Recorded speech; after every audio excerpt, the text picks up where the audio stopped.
Выкида дежурный. Понедельник. Понедельник сегодня, да? Вторник, среду. 3 дня вы дежурный. Раджабов не будет. Выкида дежурный. Понедельник. Понедельник сегодня, да? Вторник, среду. When Islam Makhachev announced that he was moving up to welterweight, many fans thought it was just another pound-for-pound great testing new waters. But the reality is far more serious.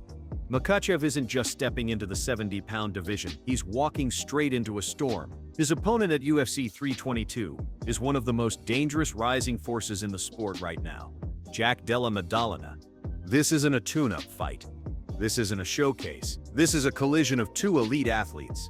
One a dominant champion, who has already carved his name into history at lightweight. The other a hungry Aussie striker with relentless boxing, underrated wrestling, and the kind of size and scrambles that could push Islam to his absolute limit. But if you've seen the footage coming out of Dagestan, you know Makhachev isn't taking this challenge lightly. In fact, his training camp has been nothing short of brutal, a destructive warning to anyone who thinks stepping up to welterweight will slow him down. The story of Islam's rise can't be told without KHABIB Nurmagomedov. And UFC 322 is no different. This camp has once again brought Islam back to Sildi, Dagestan. Делаем, скорость. 10 секунд еще. Делаем. 5 секунд. Делаем. Время.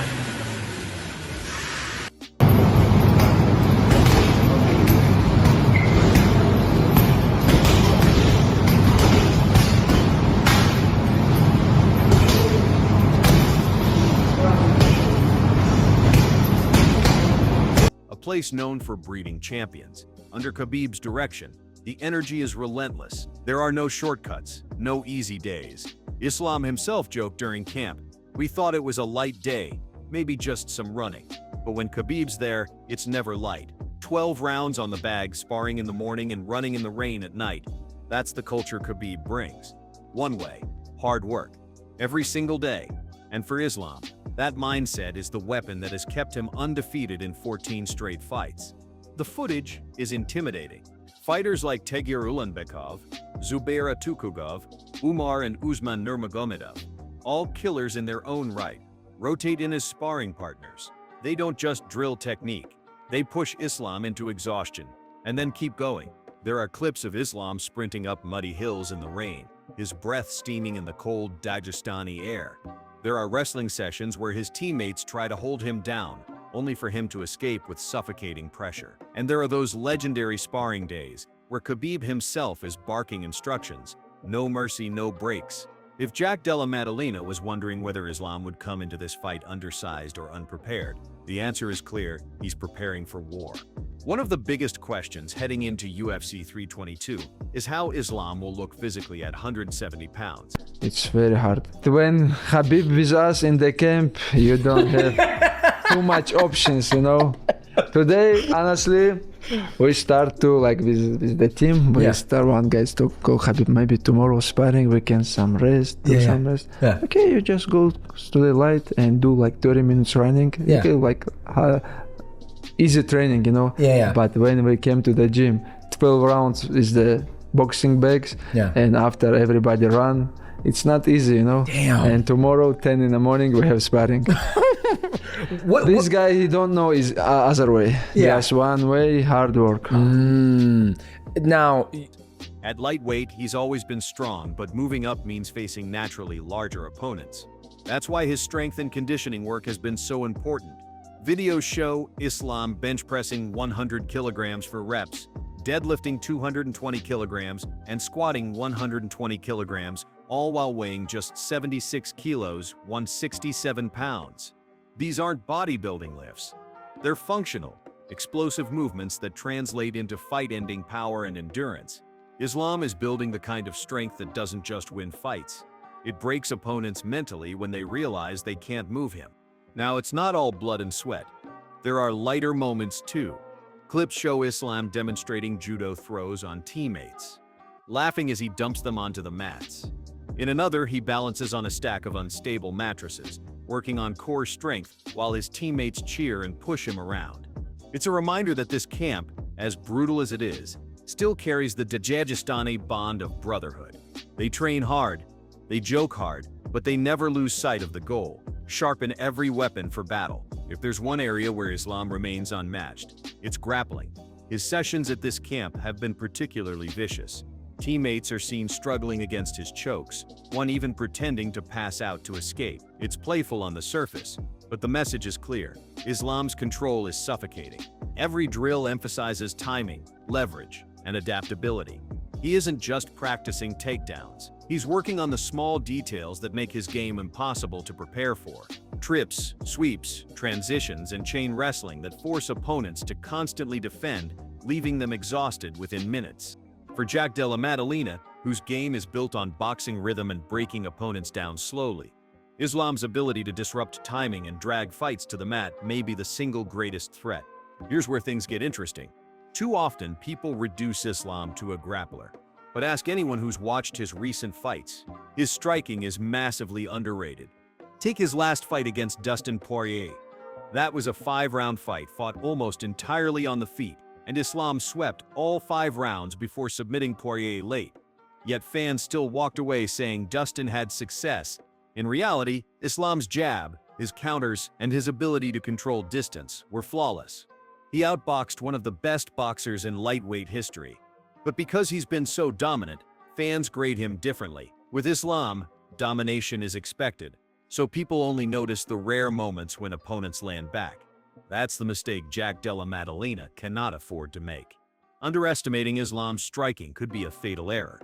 Now, let's move from the training mats of Dagestan to the voices of the MMA world. Because opinions on this fight are split, and that makes it even more compelling. Daniel Cormier.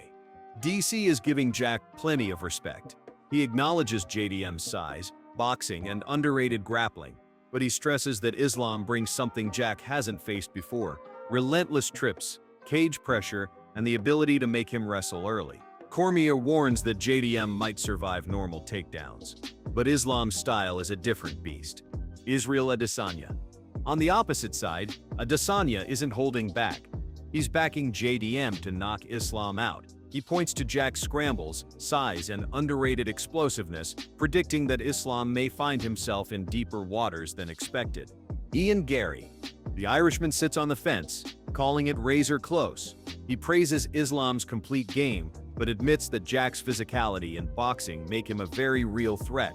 Charles Oliveira.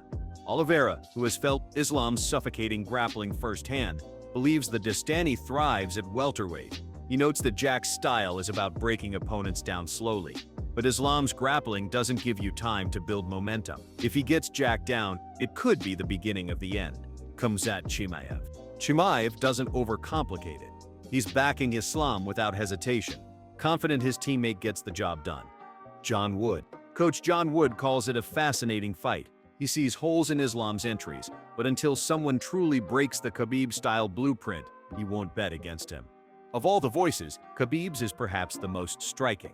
Despite being Islam's mentor, he openly admits that Della Maddalena is the toughest opponent Islam has ever faced. He even says that if the matchup had been between Ilia Topuria or JDM, it's Jack that would worry him more. The size, the crisp boxing, the ability to scramble, it all adds up to a nightmare puzzle. Still, KHABIB insists Islam's complete skill set and discipline are what give him the edge. But make no mistake, he's not brushing Jack off. He knows exactly how dangerous this fight is. This isn't just another fight. For Islam, UFC 322 represents legacy.